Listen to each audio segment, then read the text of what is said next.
Assalamualaikum warahmatullahi wabarakatuh.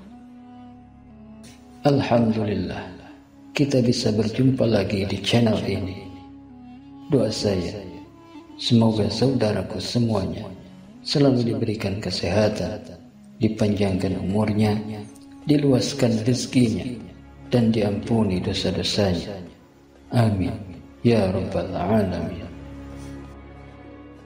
Sahabat beriman yang dirahmati Allah, ada 4 larangan yang hendaknya dihindari saat mengerjakan sholat tahajud. Melakukan salah satu dari 4 larangan ini berarti menyalahi sunnah yang bisa mengurangi atau bahkan bisa menghilangkan pahala keutamaan sholat tahajud. Lalu apa saja 4 larangan itu? Yang pertama, mengerjakan sholat tahajud lalu meninggalkannya. Dulu ia rajin mengerjakan sholat malam dan tahajud, namun sekarang ia tinggalkan. Ia hanya ingat sholat tahajud ketika susah saja, ketika mendapati masalah, terhimpit hutang, atau dirundung duka. Namun ketika kondisi lapang, senang, dan bahagia, ia lalu lupa dengan meninggalkan sholat tahajud itu. Sholat tahajud yang seperti ini mendapatkan kritikan dari Nabi Shallallahu Alaihi Wasallam, sebagaimana dahulu beliau pernah berpesan kepada Abdullah bin Amr bin As, "Wahai Abdullah, jangan kamu seperti si fulan. Dulu ia rajin sholat malam, lalu sekarang ia meninggalkan bangun malam." Hadis riwayat Bukhari dan Muslim. Sholat tahajud bukan dilakukan ketika susah saja, ketika ditimpa masalah dililit hutang atau dirundung duka. Namun ketika lapang pun ibadah tahajud harus tetap dilakukan.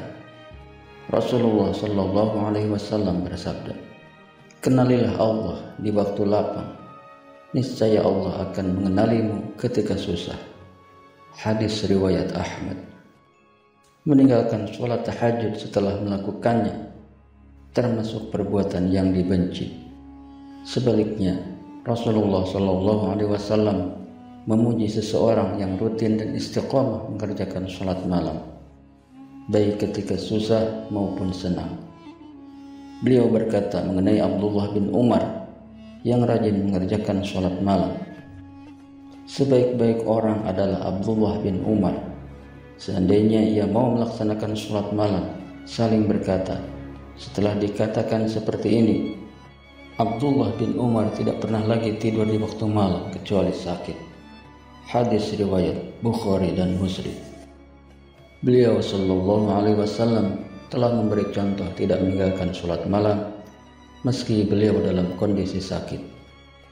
Aisyah radhiyallahu anha berkata, "Jangan tinggalkan qiyamul lail, karena sesungguhnya Rasulullah Shallallahu Alaihi Wasallam tidak meninggalkannya. Dan apabila beliau sakit atau malas, maka beliau salat sambil duduk." Hadis riwayat Abu Dawud. Kemudian yang kedua, mengkhususkan sholat tahajud pada malam Jumat. Meski malam Jumat adalah malam yang utama dan istimewa, tapi mengkhususkan sholat tahajud di malam Jumat saja termasuk amalan yang makruh dilakukan.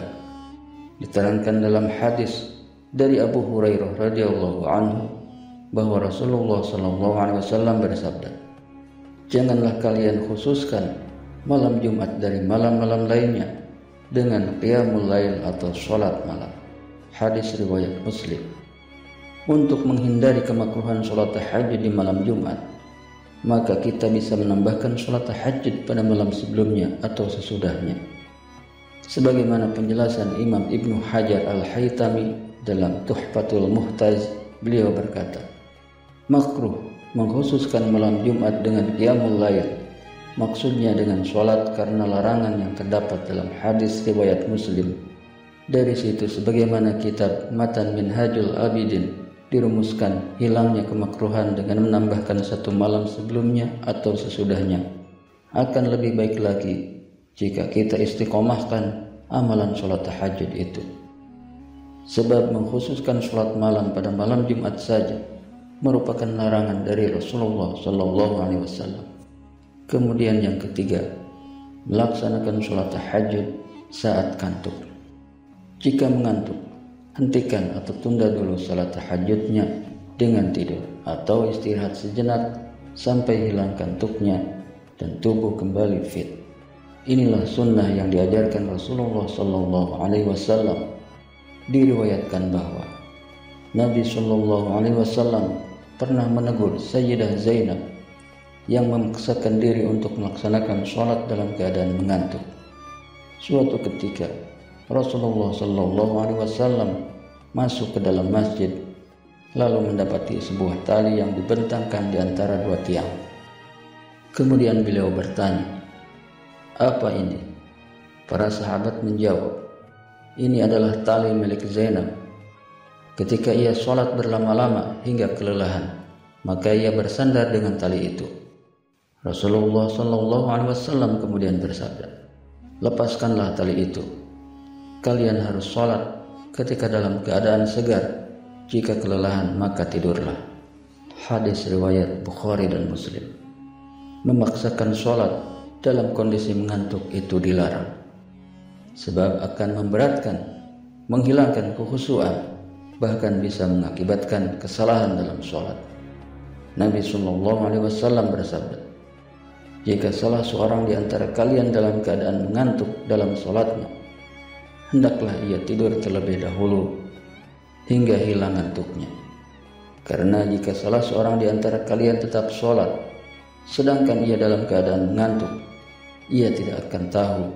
Mungkin ia bermaksud meminta ampun, tetapi ternyata ia malah mencela dirinya sendiri." Hadis riwayat Bukhari.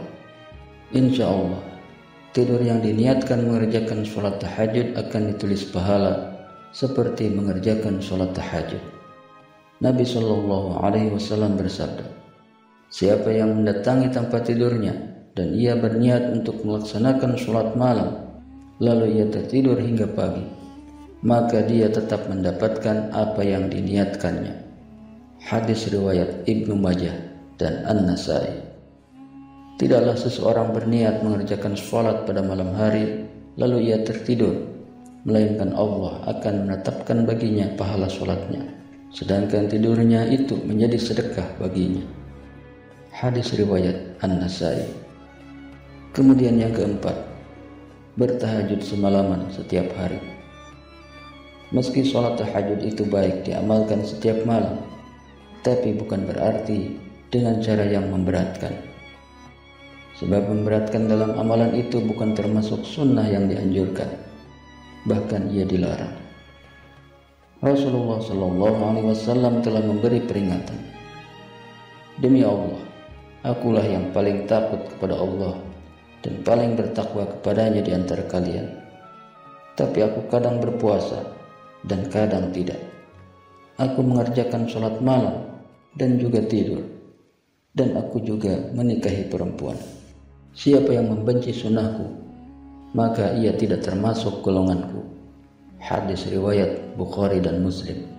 Beliau Sallallahu Alaihi Wasallam juga telah mencontohkan seperti yang disebutkan Sayyidah Aisyah radhiyallahu anha.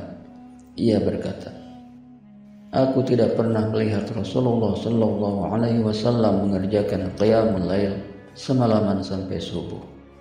Dia tidak pula pernah melihat beliau berpuasa berturut-turut kecuali di bulan Ramadan." Hadis riwayat Muslim. Maka dalam melaksanakan sholat tahajud itu tidak boleh berlebihan hingga memberatkan, yang akhirnya terputus di tengah jalan, apalagi jika sampai melalaikan kewajiban yang seharusnya ditunaikan.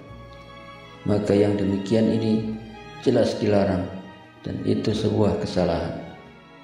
Amalkan sholat tahajud itu semampu kita, menurut kemampuan masing-masing, sehingga mudah diistiqomahkan.